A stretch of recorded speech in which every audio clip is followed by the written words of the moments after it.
চলে এসেছি বন্ধুরা রবিবারের মেনুর থালা নিয়ে। অনেকটাই দেরি হয়ে গেল, সে যাই হোক। প্রথমে জল নিলাম, তারপরে এক বাটি ভাত নিলাম দু টুকরো শসা, দু টুকরো পেঁয়াজ, আর নিয়েছি একটা লেবু। এটা গন্ধরাজ লেবুও না, পাতি লেবুও না, মনে হচ্ছে এটাকে কাগজি লেবু বলে।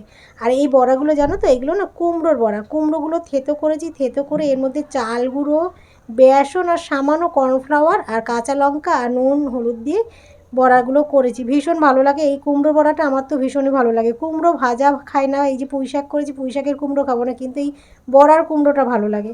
আর করেছিলাম পুঁই শাক, চিংড়ি মাছের সাইজগুলো দেখেছিলো অনেক বড় বড় চিংড়ি মাছগুলো। তো চিংড়ি মাছগুলো দেখে পুঁই শাকটা যেন আরও বেশি ভালো হয়ে গেছিলো। তো পাঁচফোড়ন আর শুকনো লঙ্কা ফোড়ন দিয়ে করেছিলাম পুঁই শাকটা।